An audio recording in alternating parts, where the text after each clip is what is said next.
महफिल का हिस्सा होंगे। हर वो सवाल जो मेरठ से कानपुर तक, हरदोई से गाजीपुर तक जनता के जहन में है, वो टीवी9 भारतवर्ष की तरफ से पूछे जाएंगे। तो चलिए टीवी9 भारतवर्ष सत्ता सम्मेलन उत्तर प्रदेश की शुरुआत करते हैं और मंच पर बुलाते हैं उत्तर प्रदेश के सियासत के बड़े चेहरे। जोरदार तालियों से स्वागत करिए मेरे साथ उप मुख्यमंत्री ब्रजेश पाठक जी का, जोरदार तालियों से।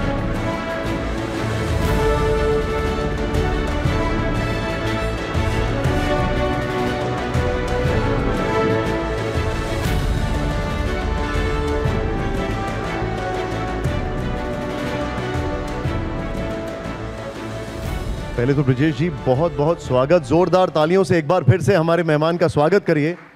इतनी व्यस्तता है उसके बावजूद भी आप समय निकाल रहे हैं हमारे लिए, इसके आभार। कहा जा रहा है कि पर्दे के पीछे का मैनेजमेंट आपके हाथ में है, चुनाव मैनेज आप कर रहे हैं। देखिए, भारतीय जनता पार्टी नेतृत्व ने जो मुझे जिम्मेदारी सौंपी है उसको हम अनुपालित कर रहे हैं और उत्तर प्रदेश में हम कह सकते हैं माननीय प्रधानमंत्री नरेंद्र मोदी जी के मार्गदर्शन में उत्तर प्रदेश में भारतीय जनता पार्टी की, मोदी जी की लहर चल रही है और सभी दलों के जो सामाजिक कार्यकर्ता हैं, बड़े नेता हैं, सबके मन में इच्छा है कि माननीय मोदी जी का जो विकसित भारत का संकल्प है उसको पूरा करने के लिए जो यज्ञ चल रहा है लोकतंत्र के महापर्व पर, उसमें एक एक आहुति सभी लोग डालें।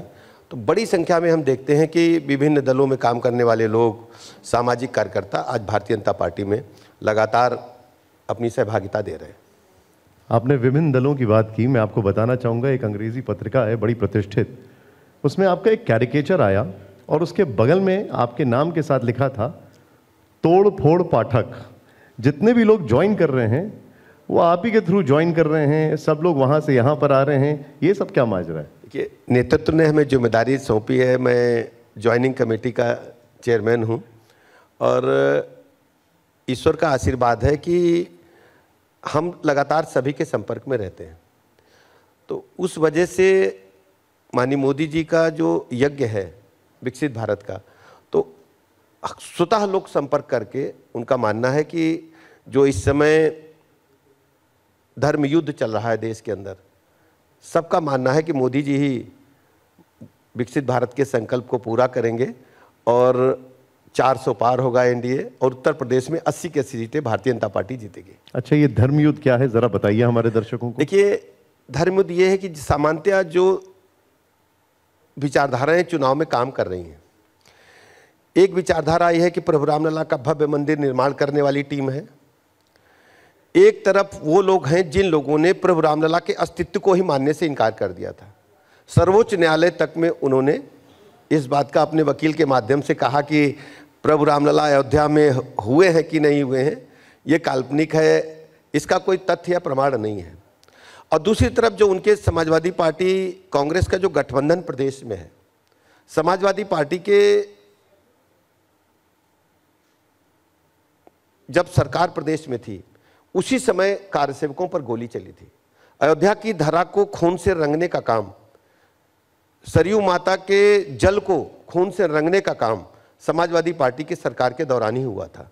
तो ये हम इसको मानते हैं कि इस समय जो स्थितियां हैं, भारत की जो सनातन संस्कृति है, एक तरफ उसको मजबूती देने वाले लोग हैं, एक तरफ हमारी सांस्कृतिक विचारधारा को आकाश की बुलंदियों को ले जाने वाली टीम है और दूसरी तरफ हमारी जो सनातन संस्कृति है उसके धूल दूषित करने वाले लोग, उसको न मानने वाले लोग, लगातार उस पर प्रश्नचिन्ह लगाने वाले लोगों की एक समूह है। इस दोनों के बीच में भारत की जनता, देश की जनता, उत्तर प्रदेश जनता चुनाव कर रही है। क्या आप ये कहना चाहते हैं कि राम मंदिर बीजेपी ने बनवाया है? नहीं, राम मंदिर भारतीय जनता पार्टी का जो मैनिफेस्टो था या संकल्प पत्र कह सकते हैं, गठन काल से ही पहले नंबर पर लिखा रहता था कि हम अयोध्या में प्रभु रामलला का भव्य मंदिर बनाएंगे, हम धारा 370 को समाप्त करेंगे। तो आप देखेंगे भारतीय जनता पार्टी ने अपने सभी संकल्पों को धीरे धीरे पूरा किया है और इसमें कोई शक नहीं है कि हम देश के लोगों की प्रबल इच्छा जो 500 वर्षों से बहुप्रतीक्षित थी, उसको पूरा करने में हमने पूरी तन मन धन से सहयोग किया है। लेकिन कांग्रेस के भी तो मैनिफेस्टो में यही लिखा रहता था ना कि जो भी सुप्रीम कोर्ट का फैसला होगा हम उसका स्वागत करेंगे। देखिए, कांग्रेस ने अपने कृत्यों के साथ अपनी विचारधारा को स्पष्ट किया है। कांग्रेस ने सनातन संस्कृति को हमेशा चोट पहुंचाई है। उन्होंने सर्वोच्च न्यायालय में एफिडेविट भी लिख करके दिया था कि अयोध्या में प्रभु रामलला के बारे में कोई निश्चित मत नहीं है, और उनके गठबंधन में समाजवादी पार्टी के लोगों ने जिस ढंग से अयोध्या को खून से रंगा था, निहत्थे कारसेवकों पर गोली चली थी, कोई भूला नहीं है भाई। नहीं, लेकिन देखिए ये सवाल इसलिए महत्वपूर्ण है क्योंकि जब मंदिर बना, प्राण प्रतिष्ठा हुई, तो आपने कहा ये पार्टी का कार्यक्रम नहीं है, ये सुप्रीम कोर्ट का फैसला है।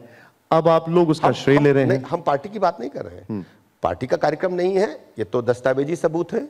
सर्वोच्च न्यायालय के फैसले के बाद ट्रस्ट बना है, ट्रस्ट ने बनाया, ट्रस्ट से भारतीय जनता पार्टी का कोई लेना देना नहीं है। लेकिन यह भी तथ्य है कि भारतीय जनता पार्टी ने अपने गठन काल से ही अपने संकल्प पत्र में इस बात को बार बार दोहराया है। और मुझे अच्छी तरह याद है कि भारतीय जनता पार्टी संकल्प पत्र में जब कहती थी रामलला हम आएंगे, मंदिर यहीं बनाएंगे, हम लोग नारा लगाते थे, तो विपक्षी लोग जो आज प्रभु रामलला के दर्शन तक से कतरा रहे हैं, ये सवाल पूछवाते थे कि रामलला हम आएंगे, मंदिर यहीं बनाएंगे, लेकिन बीजेपी के लोग तारीख नहीं बताएंगे। आज तारीख भी पता चल गई है, रामलला के भव्य मंदिर का लोकार्पण भी हो गया है, और दुनिया रोमांचक स्थिति में देख रहे कि प्रभु रामलला का जो भव्य दरबार है वो पूरी तरह से सजा हुआ है।